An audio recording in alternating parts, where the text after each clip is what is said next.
Jesse asked me to come up and tell my story. I've been telling my story for over 5 years now, and it doesn't even feel like I'm telling my story. It feels like I'm telling someone else's story, because you say the same things over and over and they don't even sound true anymore. Does that make sense? It's like saying the word dog, dog, dog, dog, dog, and it doesn't even sound like a word anymore. I fear that happens with us a lot. I know it's happened with me in my business, where you start to wonder, why is there a gap in between the people that say they want something and the other people that actually got it?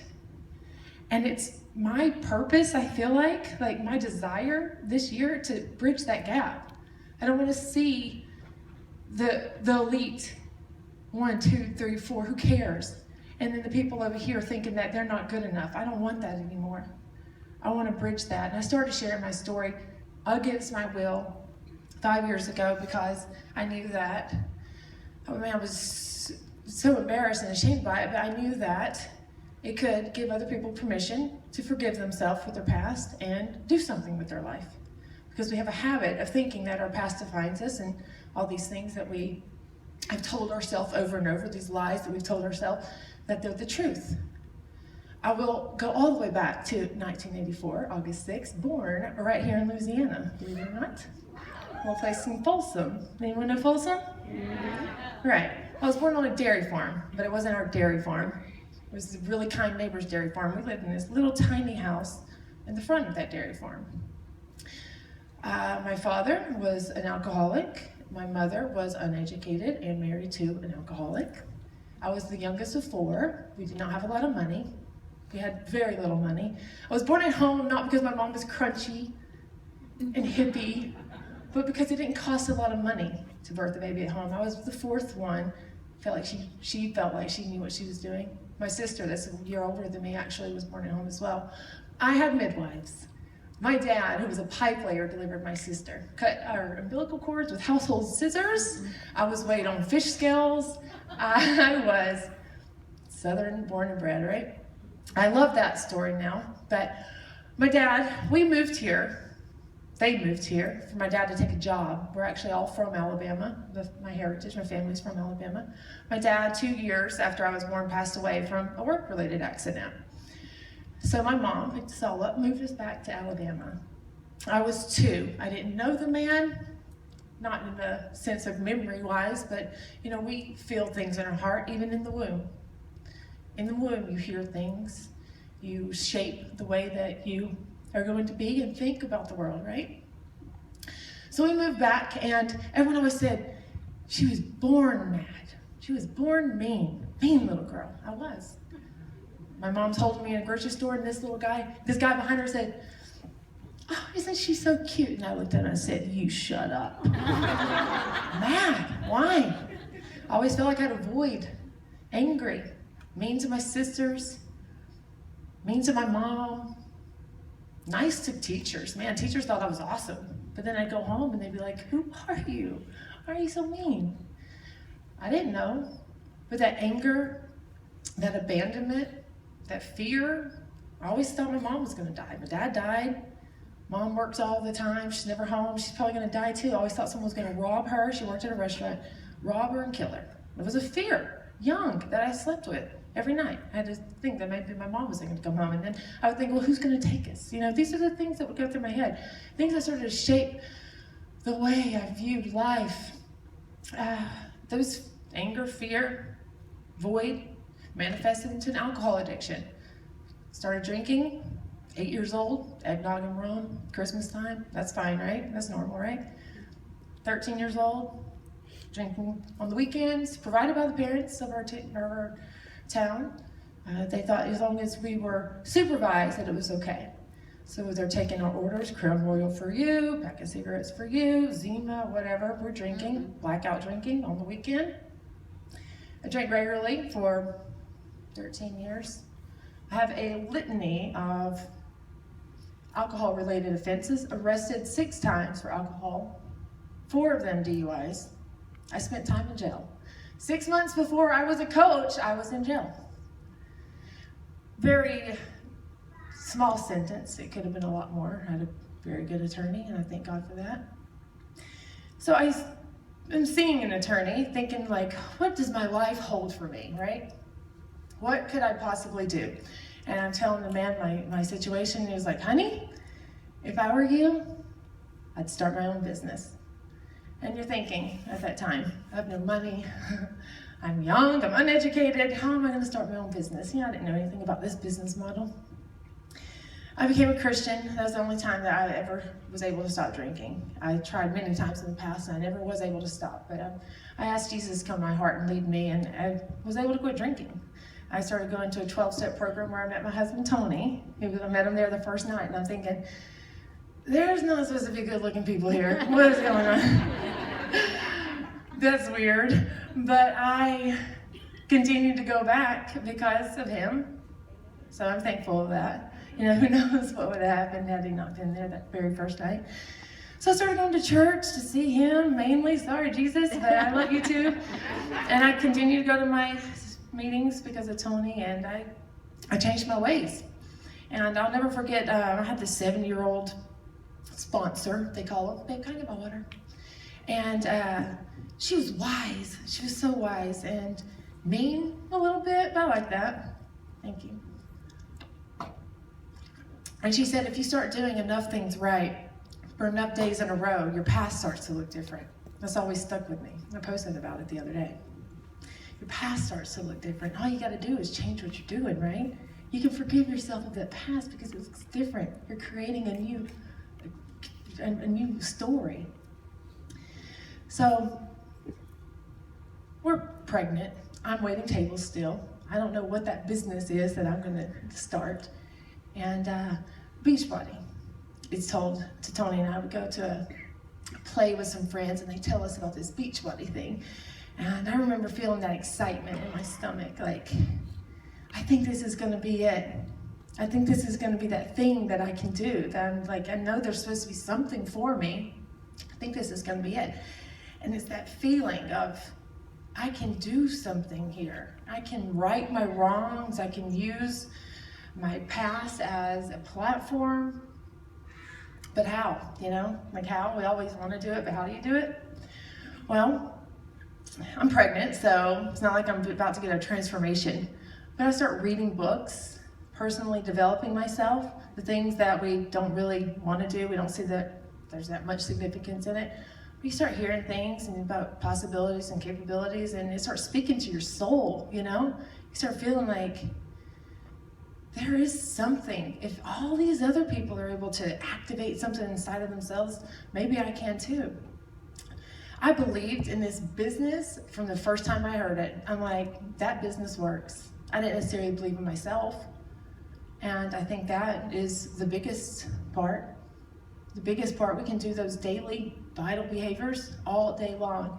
But if there is something here that doesn't trust it, that doesn't believe it, that doesn't want to accept it, it's all for naught. I started attending things like this, uncomfortable in my seat. Who's uncomfortable right now? Anybody? No, you like this? All right, thank you. Honest. I like it. Just looking around with a bunch of strangers. Why are we here? Is this even real? What are we doing? You're thinking all these things. So we got uncomfortable, and we just kept showing up. Tony'd be working out. I'm pregnant on the couch in Shakeology, taking a picture of that. That's my truth. Wasn't really doing a whole lot. But I kept building this belief in what I was capable of, a team I was going to build, this legacy I was going to leave. And with each belief and excitement and vision I created, more confidence and the more action I started taking. Now, I had Soren, my son, and first time I'm like, I can rock a transformation now. Like, I can do something with this. I can take the basis of what our business is, which is health and fitness, and I can show the world what I'm capable of. And I did. I worked out like it was my job, and it was. I didn't want to press play every day. I did it because I knew that I could build a business from it, that I had to inspire other people to take action in charge of their body and join me. And I pressed play every day from that, and man, I changed my body. I changed my mind, I changed my body. And people saw that and people followed that, right? Who likes to work out? Yeah, good. Who doesn't? Bird, to your mother. We do it anyway, right? We do it anyway, and then there's a small part of you that starts to like it. Your body loves it. Your body starts to crave it. But it's our job. Work out. Live a positive lifestyle. Drink the shake. That's another thing. I was pregnant, didn't want to drink the shake. Tony made me when I was mad. I want to eat food. Food, Tony. And I'd drink my shake for 3 months, mad about it. I love it now. I mean, I drink it, water in the shake in a mason jar. And the little girl that helps me watch my daughter, she goes, "You drink it like that?" And I'm like, "Yeah, I like it like that." 5.5 years later, you just drink it. The powder balls like popping in your mouth, you just drink it. It's our shake. We're proud of it. We read, we work out, we drink our shake, we become better people, we share that, we invite. It's all the simple things, right? Our business really isn't that hard. It's this that gets in the way. It's the mindset. It's the fear. It's the scarcity mentality. The fearful mindset that we have to break through. I've been talking about the daily action steps for so long, I almost don't want to do it anymore. Who knows the simple things that we do every day? Raise your hand if you know the simple things we do every day. Yeah. Who doesn't really know what we do every day? Okay. Well, we work out, we read, we craft posts that can inspire people to do it, and that's really what we do. We invite people. But what I want you to think about is, instead of those simple things every day to build this amazing team, I want to start thinking, this is kind of what my plan is for the year. I don't want to bring people in so they're going to be bomb Beachbody coaches. I don't want to bring people in so they're the most amazing coach. They're my next diamond. I want to bring people in because we have a system of refinement. What we do in our business refines us. It makes us better, more awesome people because of those positive things that we do. The workouts, the reading, the community like this. These are the things that make us better people. If you let it, these are the things that shape us. And that's my desire for myself and all of you, to become more awesome, to become the person that you want to be. But you gotta know what that is, right? We will look around and we see awesome in other people. We very rarely see it in ourselves. And I've been in the business a long time, and I've seen two sides. I've seen people that have tried and failed. They've done everything and just didn't quite make it. They let doubt take them out. And I've seen people who reach massive success. And it's like, what's the difference? What was different? I think, honestly, just from my own experience and just watching my peers, it's the people that said, no matter what. It was a decision versus I hope so, or it would be nice. It was a decision. I'm about to make some changes here. I'm about to take this business for a ride. I am going to do something with this business. Sitting here excited about what you're about to do. I think those are the differences, those little things. Expectation, expecting it to be awesome and amazing, knowing that you have unlimited capability. Who really believes that about themselves? That's a hard thing to believe, right? I have unlimited capability. I can do anything with this business that I want. Please, don't be on the other side. There's two ways to do it, man. All in or toe in, toe out. You'll never build the momentum that way. Go all in this year. We're at the beginning of the year, day 7 of the year. We have all the chance in the world to change this year, make it different than last year. Start crafting that vision. What do you expect from yourself? What do you expect from the business? There's power in the spoken word. There's power in writing it down. These are the things that we have to do. Don't just think about it, be about it, right? I don't know what, I don't know. I don't know everything, right? You're asked to speak and you're like, what can I leave them with? I don't know the answers, not to everything. One thing that I've had a very difficult time answering in years past is, why am I doing everything you tell me, and nothing's happening? I'm posting, I'm sharing, I'm inviting, I'm working out, I've changed my body. Why is this not working? And my heart aches for that person.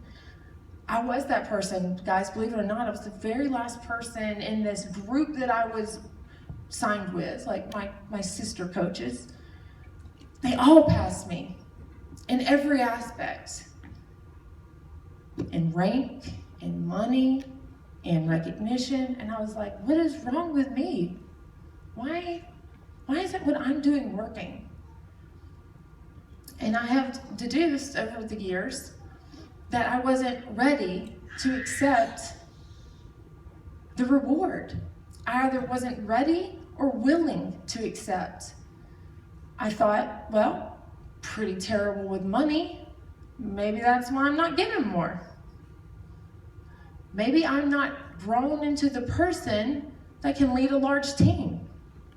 And those, became good enough reasons for me. So I became better. I grew so I could accept and receive those things. Now, it came to me just in the past few weeks, and this is what I've been talking to my team about. And it's kind of out there. You guys gonna follow me? Okay. Let's just imagine that everything has a vibrational energy. Let's imagine that we do as people, that my water does here. And let's imagine that every goal that we set for ourselves has a vibrational energy. And you're vibrating at a low hum, like a car that's hard to start, right? You're barely going, vibrating low. And let's imagine that this goal you've set is bouncing back and forth like a hummingbird. And you two are supposed to meet and attach and move together. But you're moving low energy. Whether it be from past experiences, self-doubt, these lies that you've told yourself. And this thing is going because that's what high energy things do. They go. And you want to meet it and you want to bring it to you, but it would never be able to attach to you because you're moving low. You're moving slow and low. It's a wrap. How can you raise your vibrational energy? How can you release the fear? How can you release the old lies and start accepting your new truth and start accepting these rewards? This is what I want you to think about.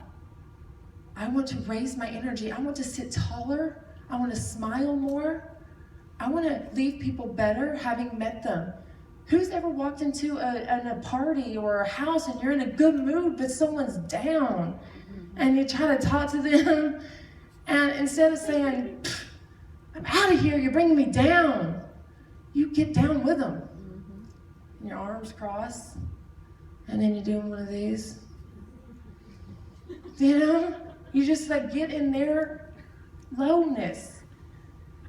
Be that high vibration, shining light that attracts everyone to you. They say like attracts like. Never really did we know what that means. Now you do. You're going to either attract the good and the high and the excitement and the reward, or you're going to attract complacency. What's going on behind me? Everyone keeps looking up there. Okay. It's still just me, right? Can we agree that something's got to change if we want anything to change? And I don't know, maybe you all have met your goals in this business. No? Amen? Who's got big goals this year, guys? Thank you. Hand claps. Goals, right? We got them. Who's reaching them? Yes, they is. Anyone else? I don't want to leave another event going, God, please let somebody there make it. Can we all make it?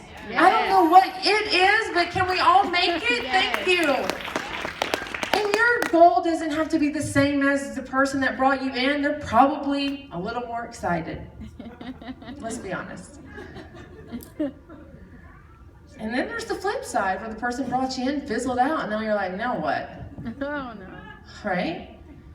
This is the year, the time, the day, the moment, the hour, the second that you decide what you're freaking doing. And there's not one person that you can blame along the way, not your upline, not the coach that quit, not the challenge pack that was returned. It is 100% up to you. Raise your vibration, raise your expectation, raise your belief. Look yourself in the mirror every single day and tell yourself how awesome you are. You're destined for greatness. You are capable. I love you. I'm rooting for you. Please make me proud. Happy Super Saturday.